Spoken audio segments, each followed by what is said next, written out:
Okay. So the title of this is moving from firefighting or fighting fires to fire insurance. And to start this off, I need to tell a quick personal story about this. And that is that I have two uncles who are firefighters.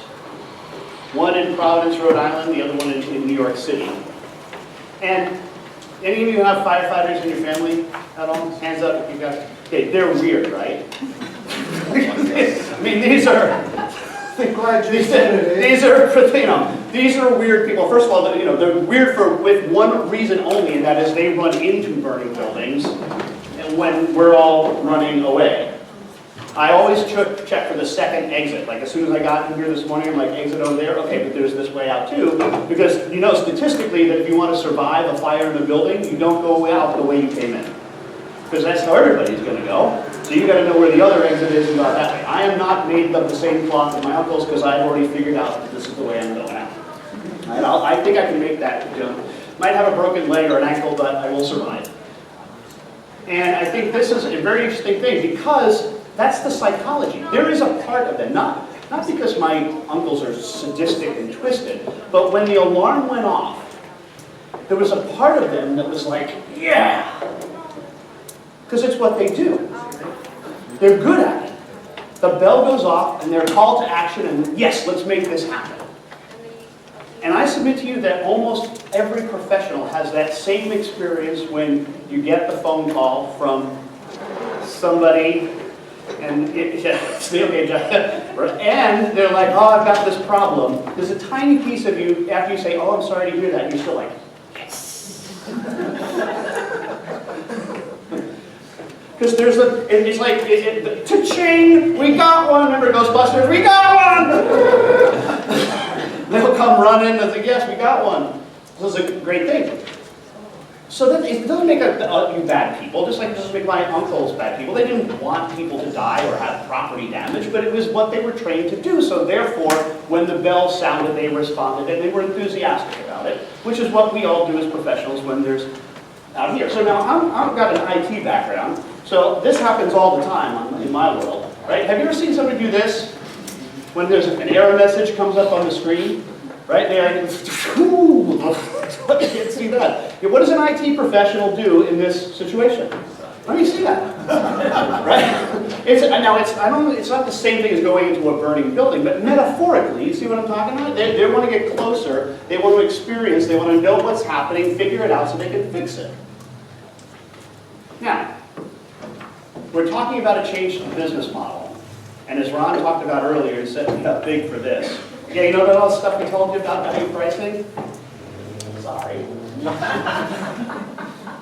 Kind of wrong.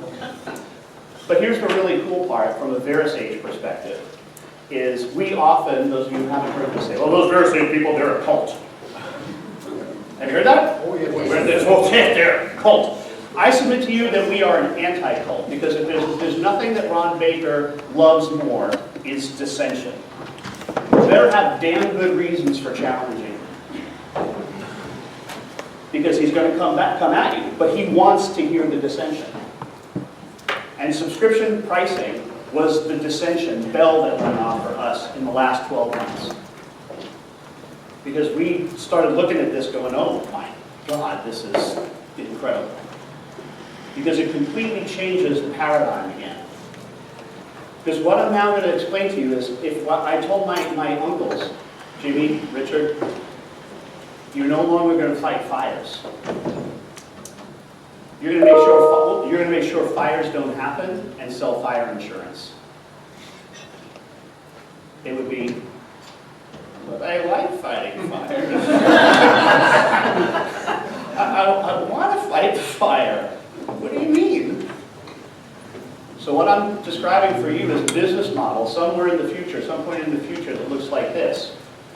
Getting paid for your customers not having problems. This is what you were talking about earlier. And you're like, but I like it when they have problems. But your job in the subscription model is to get ahead of it and prevent the problems from happening in the first place. We're completely flipping the paradigm around from firefighting to fire insurance. And this is a major change, clearly. Why subscription? Why now? When we started, and when I say we, Ron and I in this particular case, researching this, came up with some fascinating ideas. The first people to implement a subscription pricing model was in the 1500s. Not new. And it was cartographers, which makes a ton of sense when you think about it. They were building new maps and writing new maps, and you subscribe to their maps, and when they updated the map, they would, if you were on their subscription, they would bring you the new map. Like, cool. That's what we want. So the subscription to map making. So it goes a long way back. Nothing new. And there have been good models of subscription and bad models of subscription. This is a classic one in the States. I tested this out. Unfortunately, I don't think there was anything like this here in Australia. But Thomas, you might remember this. This is what's called the Columbia House deal. And if you talk to almost anybody from the United States, they will have done this at some point in their late teens. And this is what you had to do. For 1 penny, you could pick from all of these different albums, and you got 6 of them sent to you for a penny, including shipping and handling. All right? And this was great. But the problem was, if you read the fine print down here, it says that you also now have to buy, I think, 12 albums over the course of the next year at full rate, plus like $8 an album for shipping and handling. And it was literally the Hotel California, which happens to be on this list somewhere. It was amazing. Like somewhere in here is here, Hotel California, Eagles, Hotel California. It was on the list. And that's how I got, the greatest hits of Billy Joel and all of that's what we did. This is what everybody did it. Now Dan tells me the other night, he goes, yeah, I got out of it. I said, how did you do that? He said, well, I wrote him back saying I was only 15 years old and I couldn't sign the contract. So we thought, had we known that, perfect. No, but we were all 15 when we did it, but you were the only one smart enough to write it back then. So this is a terrible subscription model. Nobody likes the Hotel California subscription model. So part of the whole subscription, one of the mantras will say is, you should be able to get out of it at any point. 30 days, boom, you're out. You don't have to pay again. You're done. What is it? Now, there's some severe implications to that, which we'll talk about. That means you have to continuously figuring out ways of providing value, even when they're not calling you. So what is it that you're going to do to be able to do that? So, I think we talked about this slide earlier. Somebody mentioned this today. I think Ron did when he brought up Team So from Zora. In 5 years, you won't be able to buy anything but subscribe to everything.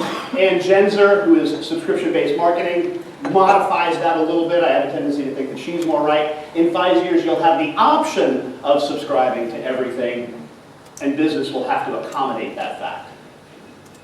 I think that's probably the more true statement. This guy owns a software company that does subscription modeling for you, so it's in his best interest to say everything.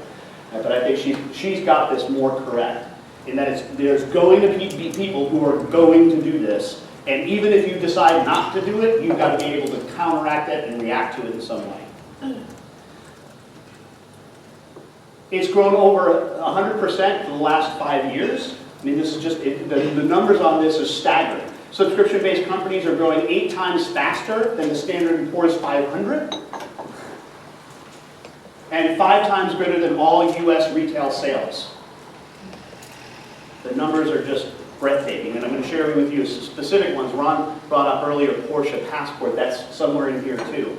This is something that I think we first learned from Tim, the Stan Sheen smile curve. Is this something I thought I borrowed it from you. Yeah, so you're never quite sure where these things come from. They come in here. But this is a really interesting thing that I think leads into this conversation. That what Stan she was talking about was mostly the iPhone, and was mine. But I don't know if you noticed this, but on the back of it, it says "Designed by Apple in Cupertino, California, assembled in China." And on the back of every single one of them. And that's because the value chain for this stuff, where's the high value stuff? Well, the concept in R&D and the aftermarket sales. Not in they say manufacturing, but even Apple says it's just assembly. And this, I think, has a great connection to what Tim was talking about earlier, the whole magic logic. You'd almost draw a line right across here. and say, this stuff down here, the further it is down here, is the logic work. Everything that comes up here is more the magic work. And the line is constantly moving, as Tim pointed out. It doesn't end. You don't just, well, we got this now. Because it's constantly changing.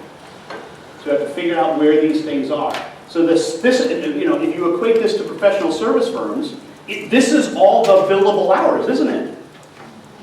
That's all the creation of the stuff, whatever it is, the labor that it takes, the labor pays to put this, it's all down here under this notion of logic work, and the magic work is on top. My background is IT, and I can tell you the number of implementations that I've done where we got to the point, this is when we were billing by the hour back in the day, we got to the point where we got all of the stuff working.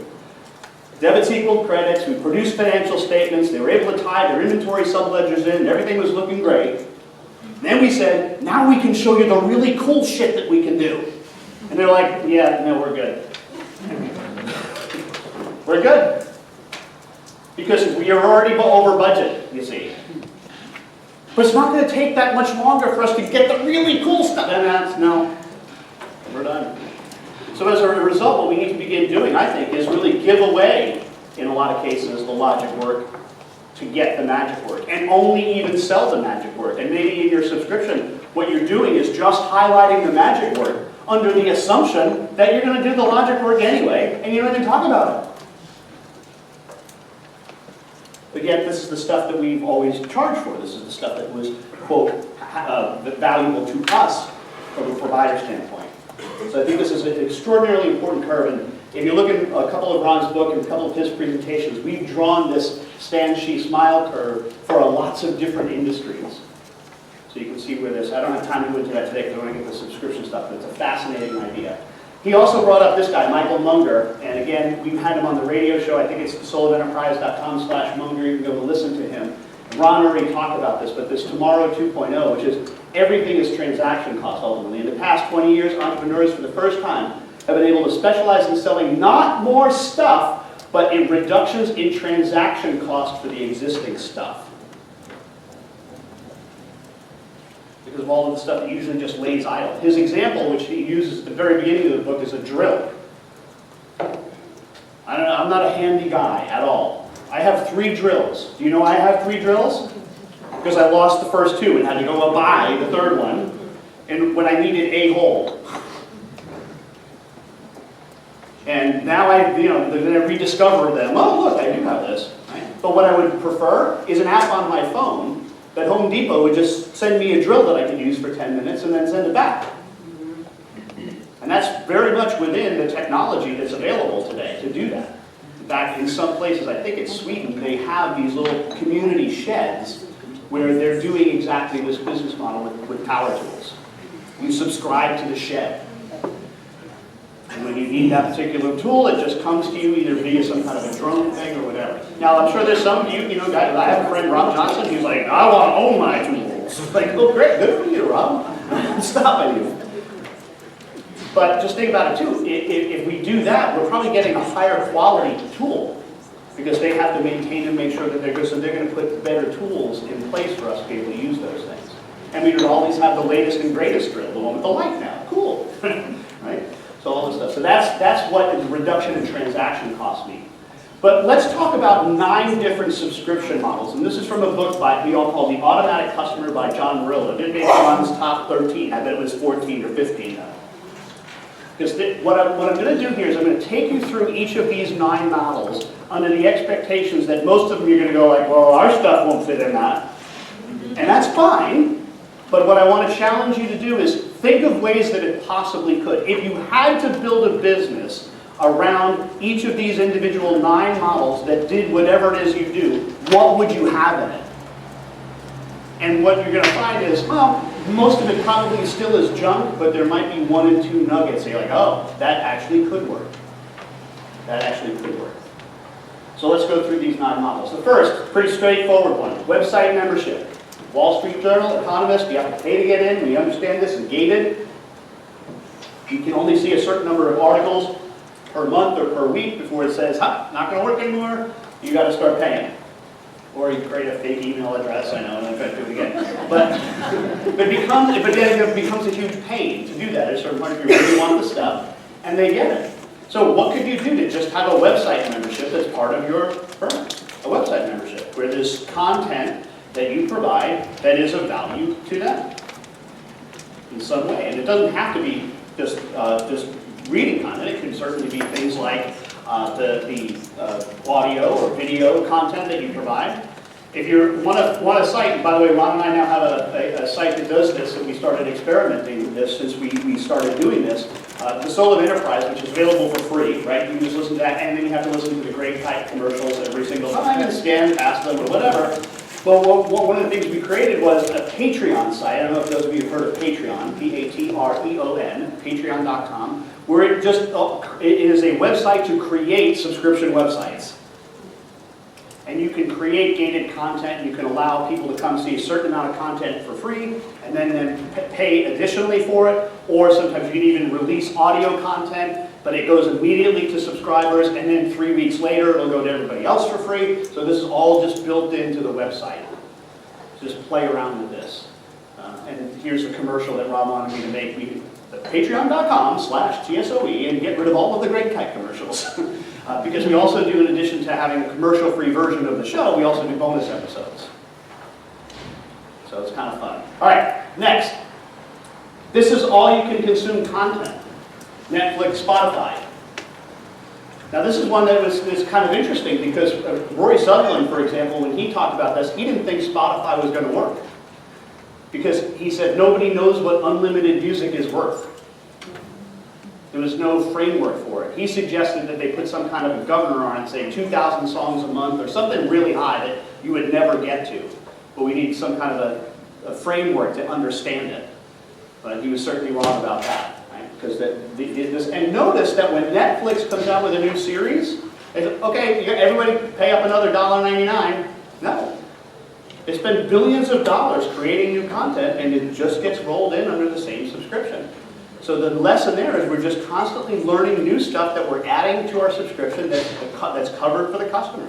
If they're on subscription, if we start to do something new inside our firm, they get that too. They get that too.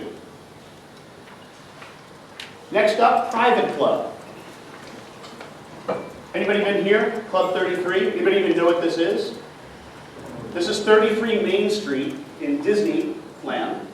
It's an unassuming building that you probably walked by if you ever went to Disneyland in California, not knowing that this is the only place on the property where they sell alcohol.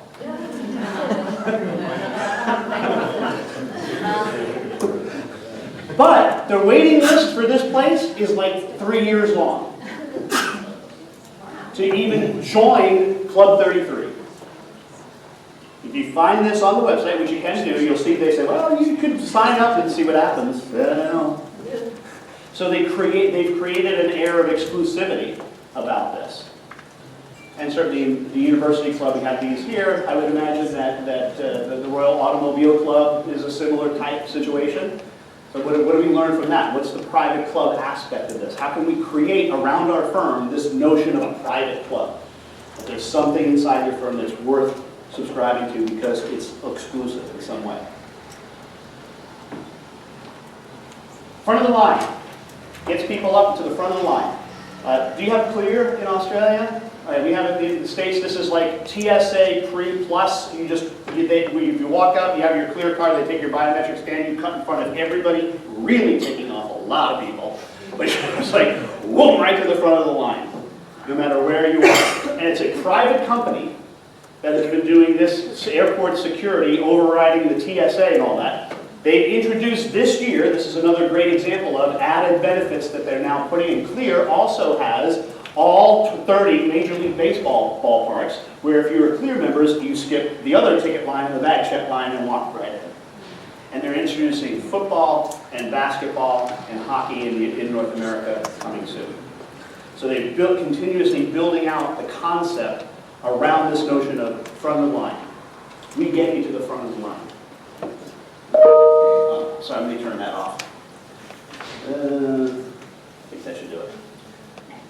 Now here's a fascinating thing. You've probably heard about my politics, which tends to be dyed-in-the-wool libertarian. In Georgia, government is getting involved in the subscription model. And that's what's known as the Peach Pass, where instead of what used to be just the lanes that had high occupancy vehicles in them, where it was you had to have at least 2 or 3 people in the lane as well, you just pay a fee and you can drive in that lane as well. So if governments have figured out that this is a good idea, just saying, they're usually well behind the curve. So this notion of a Peach Pass, get to the front of the line. What is some kind of exclusive offer that gets you to the top? Consumables. I think we were talking about this one too, Dan, the other night. This is the Harry's razor. And what they do is they give you the handle, the blades, and it's a subscription to the blades, and they just keep coming. I don't know if you're like, I travel, do all this stuff. I don't remember when the last time I changed the blade was until I started cutting the hell out of my face. I'm like, oh, I gotta change it. But this, when it then shows up, oh, it's time to change the blade. Boom. And they give you all of the products that you have is with it. It's about that you can increase or decrease the supply. This is one that they've turned off. They used to. This is Amazon. These push pins where if you were running out of Tide or whatever, you can just press the button, and it would be put it on your washing machine and press it, and then the Tide shows up the next day. So you don't even have to go into the app. Now they put this back. You're now back into the app. So I'm not quite sure what happened on that one, but it was also this subscription model. I found the most interesting one here. It would be the Trojans, which I thought was condoms. I'm not sure we're going to have the push button on that one, but okay. I love this one. This is called a surprise box. We have the Stud Club. Get your mind out of the gutter. This is earrings. The Stud Club. You get the earring of the month. You've seen this. The wine of the month. The hamster with the whatever of the month, the fish of the month, the meat of the month, all of these great things. I really like this model for professional firms. What could you do that's the of the month? I don't know, from a family law perspective. The review of the will of the month. We just go through family members, and your name comes up. If it's your birthday, maybe in January, we review all of the wills for people that are in our firm for January. So we have some kind of an ongoing process of the month thing, that we can build certain things in that is something that they get for it. That could be a stupid idea. No idea. But the point is to merge these things together, try to come up with different concepts around why they might work. Okay, simplifier. This is the simplifier one here. Let's talk about this one first. Ron mentioned it, the Porsche Passport, which started off in Atlanta, Georgia, has now branched out to 4 other cities in North America: Toronto, Las Vegas, San Francisco, and LA, I think. I'm not 100% sure, but it's 4 new cities. You subscribe not to a car, but to Porsche. You subscribe to Porsche. You subscribe to the company. You can change cars however often you like. You want to drive the Boxster during the week and the Cheyenne during the weekend to bring the kids to soccer practice, they'll switch out the car an unlimited number of times. It includes auto insurance and all maintenance on all cars. The only thing you pay for above and beyond is the gasoline. That's it. And it was so successful in Atlanta that they've added 5 cities now, 4 additional cities. And here's the analysis from the first 18 months of it being in Atlanta. 80% of the people who took up the offer in the Atlanta Porsche Passport, 80% were new to the brand.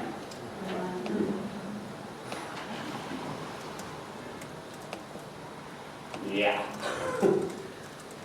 Mostly people who are like, well, I've been thinking about that Porsche, but now that they have this, it's not cheap. $2,500 or $3,500 a month. But when you roll in all insurance and payments like that, it's not outrageous. It's not stupid expensive. This is my favorite one. Hopefully this will come to you, because I have a list over here. This is a few times I'm going to read for you. This is a franchise called the Hassle-Free Home Services Group. Find out their website and go take a look if this is coming to Australia, because if if you're getting done with the accounting and the law and whatever it is that you do, you might want to open up one of these franchises. This is just, no, here's what they do. A partial list of the routine maintenance that when you sign up for, this is what they come do. They check and replace light bulbs, test smoke detectors, check fire extinguishers, service doors, hinges, and locks, inspect lubricating slide doors, look for and install settlement pops and cracks, inspect the HVAC, drain a half a gallon from your water heater. Did anybody know you had to do that? I didn't even know you had to do that. Like, I guess you had to do that. All right. Empty and inspect vacuum cleaners. Right? This is awesome. Repair sink caulking, grout in the drains, faucet aerators, repair and install the toilets. They change the little floppy thing every 6 months for you, whatever you have to do. Right? Inspect an exterior facing on the house, exterior caulking, the hose bibs. Who wouldn't want that? That's like absolutely awesome. You don't have to worry about that stuff anymore. So just incredible. And oh, by the way, that's their entree into, oh, well, also if you want to do like a big major home project, we will serve as your project manager for you. Right? To get that new deck built or whatever it is that you need to do. Pretty cool stuff. Just other examples on this simplifier, and Ron sent these to me last night, because this is a website called Drive Canvas in the States. You can see that what this website is doing is rather than subscribe to Porsche, they are allowing you to pick from multiple brands. So the Chevy Spark is $350 a month, the Ford Mustang is $535, Audi A3 $535, Ford Explorer, and then this is find the right car, set your terms, drive royalty free, love it or change. Brilliant. Here's another one. Called Fair. This is fair.com. This is call up the cars right on a phone app.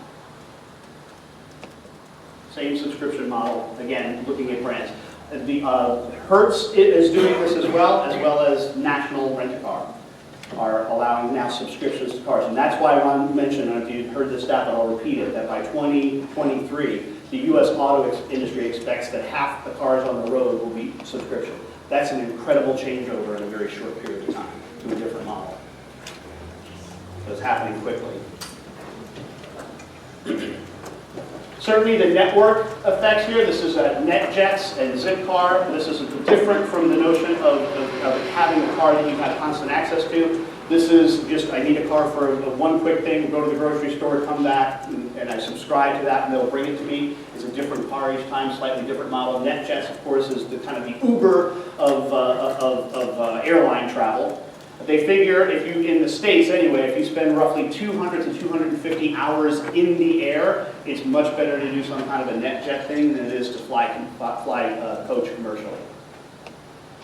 That's where the breaking point is. Now it's a lot of time in the air, even Tim, but so you could make it. But it's a very, very interesting model. And again, as this just begins to build out, right now it's just, can they build a big enough network quick enough? That's the challenge. And then two peace of mind, and I have a third one here. I love this. This is a little thing that you put around your dog collar, and you can just find where your dog is at any one time, right? So it's a peace of mind. And then this is in India. This is called NetMeds, which allows people to get to prescriptions by subscription. Prescriptions by subscription. Ooh, that's hard. I think that would be really good if you could GPS track the children. Yeah. They actually do already have that for the phone. Like I can tell you right now where my son is because his son is, I think, surgically attached to this hand. But the last one that I want to talk about, and this is the one that probably is we're most excited about, and this is the one that Paul referenced the other day, for those of you who were back in Melbourne, is this concierge medicine that is completely changing and going past all of the healthcare regulations that are happening in the States, because this is a total rejection of the current insurance model. And what's happening is there's all of these concierge practices coming out. You see this one has 650 doctors that they're creating these networks, 93% year-over-year retention rate, 56% fewer hospitalizations, and the length of the patient visit is 30 to 60 minutes. I don't know if you have this in here, but right now, one of the big complaints about most people in visiting their doctor is that the doctor spends most of the time with their face in the computer following a checklist and not even engaged with you. And there's a lot of cases, at least in the States with HIPAA laws, where they don't have a choice. They have to go through and follow the script. Otherwise, they're not going to be paid from a reimbursement perspective from the insurance companies. And it's really just destroying medicine. Yes, they blame the lawyers, by the way, for this, but let's just look at some of these other things. Some of the benefits here. It's long-term relationship, which custom records. I'll let you go through this. What I really want to do is get to this, though. So here's an example of the different level of service in subscription models based on the practice types. So this is just a preferred access, the patient panel of 800 to 1200. Right? Here's the concierge, which is 400 to 800, and then over here, premium concierge. They see 200 to 400 patients, or have 200 to 400 patients just on their list. They include at-home visits, transportation, 365, the phone care, and all of this stuff, genetic screening and testing, drug pickup and drop-off, all of this international care coordination. And the doctors who are going into this typically are coming from practices where they are seeing, and without exaggeration here, 10 times the number of patients in their practice. So 2,000 to 4,000 patients in their practice, going down to 200 to 400 patients in their practice. And then they say this, I'm doing this because this is why I became a doctor in the first place. What's the pricing like? What's that? What's the price point? But depending upon what, these are just examples of it. In some cases, this is pretty expensive. This could be, okay, you got one though, don't you? Or Yeah, I did, and I'll probably go back to like the premium level, maybe that number, maybe 3,000, 3,500 a year. But it also includes a lot of testing, and you know, I just read the text to the doctor and say, hey, look at this. yeah, but 40,000 a year. Well, I got The point is that I'm just showing this, not that, hey, what's the price, right? Let's not get there yet. What I want to just say to you is, hey, I think this is really a model that we can begin to look at and explore, because it's already professional firms that are doing this. And you know, how many of those are billing time? I didn't become a lawyer to bill the most hours. I became a lawyer to help people. I became an accountant to help people. I became a bookkeeper to help people. Not to measure my time in 6-minute increments. So this just overwrites so many of those things. All right. I want to share with you now this hybrid example, and an example of a company that started out one way and has been constantly adding new and fairly diverse things to this. And of course, what I'm talking about, Amazon Prime, which originally just started out as, at least in the States, is you get free 2-day shipping for all of the orders that you were placing. And it was $79 a month, and or $79 a year, I'm sorry, and that's what you got. Notice that they began to add more and more stuff in there. It's now music and access to their drives, so you can put your pictures up there, and all of the content that they've created from a movie perspective. Again, they have increased their price fairly steadily. I think it's now up to $130 a year, or maybe $140 a year. But the most interesting thing about this model that we found is that it disproves what we used to think of as the communicative property of multiplication. I happen to know that because my daughter was studying this at the same time that this kind of came before us, and we're like, oh, that's interesting. So the communicative property of multiplication is that 1 times 7 is the same as 7 times 1, right? Wrong, especially when it's regard to this model. You have an Amazon Prime down here, yes? Yes. Okay, so how many of you, when it first came out, this was basically the way things worked in your household? I'm placing an order with Amazon on Friday. Can you get the list together of all the stuff that we need, and then we'll place the big order. This is before Prime happened. And because when you remember, you used to be able to get to a threshold, and then they would give you lower shipping price. So you would save up the orders, and you would place one order with 7 things on it. Yes? What Amazon saw, the problem was if during the week you identified that you needed laundry detergent, on, say, Monday, but you were saving the order until Friday, it was also possible that you were going to make it out to Walmart or whatever and pick up the laundry detergent before Friday. So now, I don't know about you and your household, but now I walk around going, batteries, boop! Oh, we need that, boop! And just place orders. Sometimes, at least in Dallas, we have a big, huge warehouse there. I order like 6 or 8 things over the course of a day. It all comes in one box the next day. I'm like, this is absolutely incredible. Right? Whatever that they are able to do. But now they have almost 100% share of anything that I buy that's needed around the house. Now, I don't know about my wife still resistant. She's like, well, you should have told me you were placing an order. I'm like, honey, you don't need to do that anymore. Because 1 times 7 doesn't equal 7 times 1. We're getting all of the orders are for free. All of the shipments are for free. It doesn't matter. And we let them figure it out. But I just found that as a really interesting notion, that what Amazon did is they looked at this subscription thing and then began to pick diverse things that they could bring together underneath one subscription. And I think that's what we need to begin to do. So go back and look through your exercise for this. If we were doing this as a workshop, would be for you to go through this process of trying to figure out, of those 7 models, how could you create something with the way that your firm operates today that would fit into each of those models? And then try to create one bigger model that has the different components in one place. Does that make sense? So I challenge you to try that. All right, we're going to talk a little bit about other things about, this is called swallowing the fish. I know it's disgusting. But swallowing the fish. And this is something that we at Sage found was extraordinarily difficult because we as a software company have been making this shift away from on-premises software and moving more to subscription-based model. The problem is that it creates what's called the fish, which is this. Is that over the course of time, your revenue, this is a transformation during this 18-month period or so where you're building this in, you will have a drop in revenue while your costs to serve actually increase and go up. What you'll see the fish, can we see the fish now? Yeah.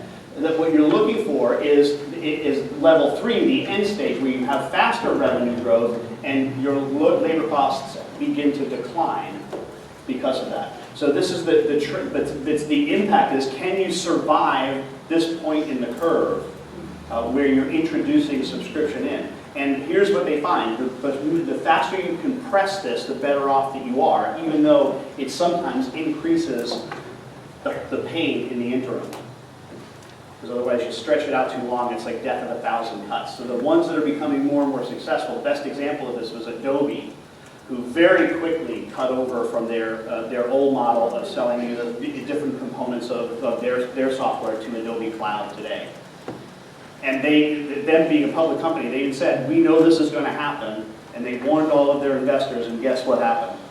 The stock tanked, at least temporarily, but they knew they were going to take it, and now it's actually one of the higher performing stocks available after they were able to get past this transformation time.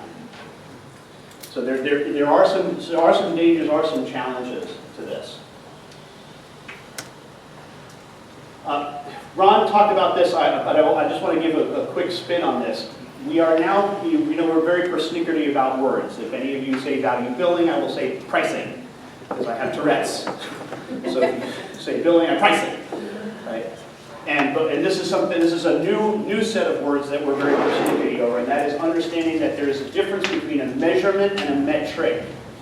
A measurement is something like temperature, feet, that you can measure with some kind of a standard.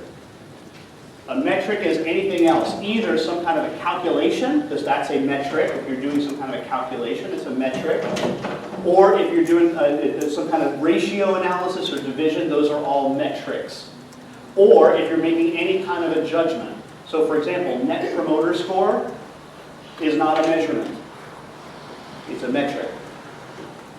Because it's a judgment that you're creating an artificial number around. You're making it sound numeric, but really, in reality, it's a judgment. So it's not a measurement. This has to be completely objective. So a measurement is completely objective, whereas metrics are subjective or they're calculations. I cannot do this slide as much justice as Ron, but suffice to say that you should read, I believe this is chapter 9 of the book Subscribed, in which he goes, Tienso goes so far as to say we need to replace the way we do our income statement. And the gist of this slide is that what we're really looking to do is extend what they call ARR, annual recurring revenue. It's all about getting greater and greater annual recurring revenue. That's what we're really trying to do. I'll test this out. I'm not sure, I'm not an accountant, so I don't fully understand, but if I get the gist of what's going on here. But he makes the point that under the subscription model, cost of goods sold is future directed. It's not retrospective. And in fact, you can't line it up. You can't line. So this is why Ron says it completely blows up everything we've talked about. There is no possible way in a subscription model to do a P&L per engagement. There is no possible way in a subscription model to do a P&L per customer. Because, and here's the new mantra that we're replacing, probably if you've heard Ron speak, you've heard this before, we've admonished and pleaded with you forever to do the following. Price the customer, not the service. Heard that? We were wrong. We want you to price the portfolio, not the customer. You're creating, truly, an insurance model whereby you are creating a risk pool and you're spreading the price around the risk pool. And there are going to be times, as Tom, you said earlier, that I have customers that don't do anything that month and some that do. And we're spreading this pricing around the risk pool. And it then becomes your job to, like my uncles, say, no more fires. You've got to be constantly thinking about how can we be so proactive that we know what's going on with them so that we don't get the surprise calls, or at least to, as best as possible, significantly reduce when that happens. I mean, there's going to be surprises always because life is messy, I get it. But the whole notion of this is completely changing the way we perceive it. Yeah? If you do this, yeah, you are effectively taking the universe of your clients and setting one price, regardless of the preferences of that individual client. The beauty of pricing the customer is that you're capturing more value under the demand curve, and therefore you are more profitable. Is this not reverting to that, pick that one price, in the middle of the demand curve where you have the right number of customers, and everybody above it is getting the surplus, and everybody below it is overpaying? No, because we still believe that over time what we want to move towards is not having a menu of prices. So not just like, if you were going to subscribe to Wall Street Journal, you go to their web page and here's the different choices for prices. We're not suggesting that you come up with that. Now, what you could do is say, maybe 60 or 80% of my customers could fit into that model, and I could have something where we just put everybody in that risk pool together. But then there's some portion of our customers that we're still going to create subscription around, but they're going to be individually crafted subscriptions to them. Very much akin to what we used to talk about with access level agreements and the notion that American Express has green, gold, and platinum. They also have the black card. Do we have any black card holders in the audience? Do you even know what the American Express black card is? Have you heard of it? Right? Okay, so the American Express black card, you cannot apply for it. There's no way you can apply for it. You have to be invited in by American Express. But last I checked, Tim, I don't know if you've done the latest on this, but I think it's $250,000 a month, and you have to pay it within 10 days of the bill, even though they give you 30. Then they might invite you into black. So that's why none of us here have one. But they invite you into the card. Now I want you to think about this. Can you create some kind of a model, again, this hybrid notion, where you have a certain number of your customers down on this end that are this tail, I don't know if it's 60% or 80%, the old 80-20 rule, that hey, these are the guys that are just going to be on these menu type prices that we are maybe even going to publish. But then we're going to have this black card offering. And then I think, Tim, we get into a situation where maybe we even need to start separating out into two different brands. One of the things I learned from Tim is you can't be a high-end steak joint and McDonald's. Can't happen. And I think far too often, most professional organizations, especially those that use the great two words, Tim, right? Full service! What does full service mean to the customer? Nothing! Because full service means to, well, it's whatever we do. Yeah, but you might do different things.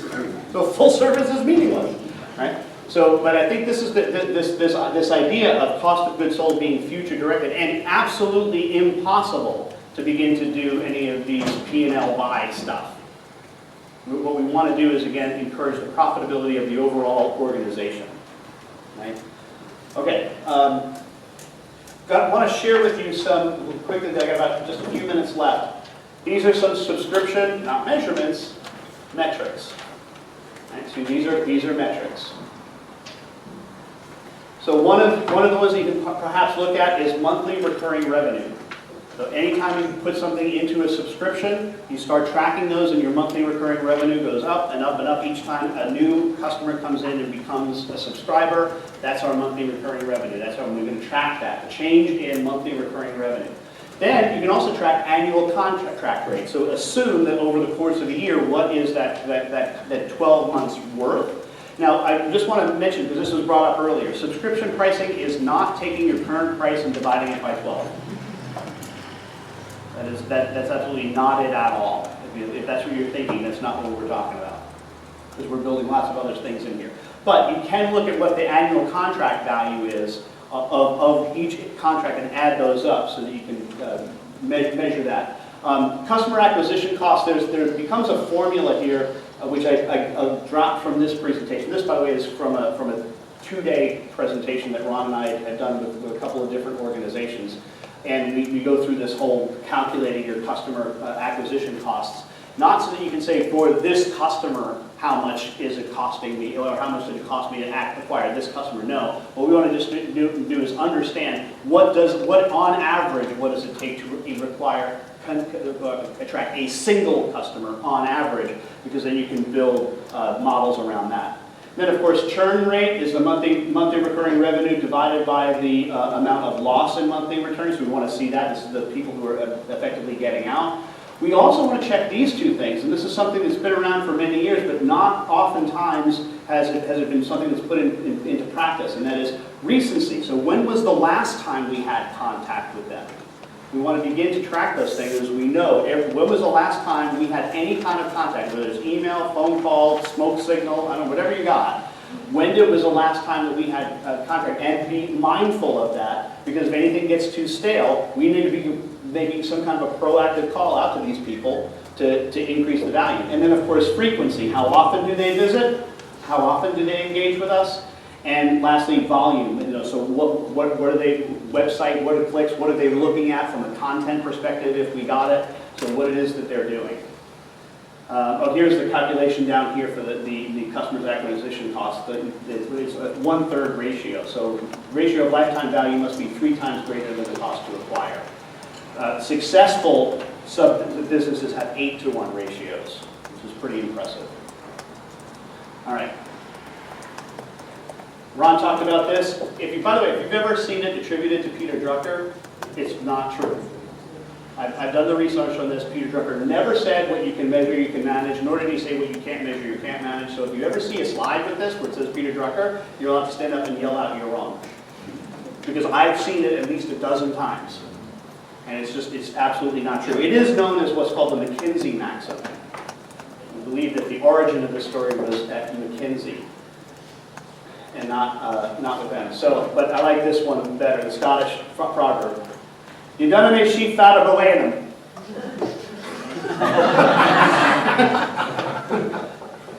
Right?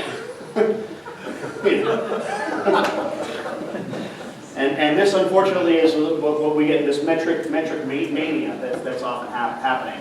All right, I know we have Michelle coming on. Is she ready to go? I have a couple things over here. Yes, talk about that. Because Ron always gives me a list of, Ed, you're supposed to talk about that. Did you catch that earlier today? Well, Ed will talk about that later. This is my list of all of the things. Totally random. The book Consolations he mentioned, And he asked me if he asked me, well, I think Ed's reading this. It's a short book. It's maybe 120 pages. But I find I approach this book like I do scotch. It's like the bottle of Johnny Walker Blue up on the top shelf. I'm savoring it. That's how good this is. It's over like it's a year and a half, and I'm still reading this book because I don't want it to end. So that's this whole notion of constellations. All right, thanks. It's been great. I love. There's probably a ton of questions I know, but we'll address that. We have the free rider segment tomorrow. So write your questions down, and that's perhaps something that we can deal with tomorrow or tonight at dinner. Just come up to me, and I'll talk to anybody.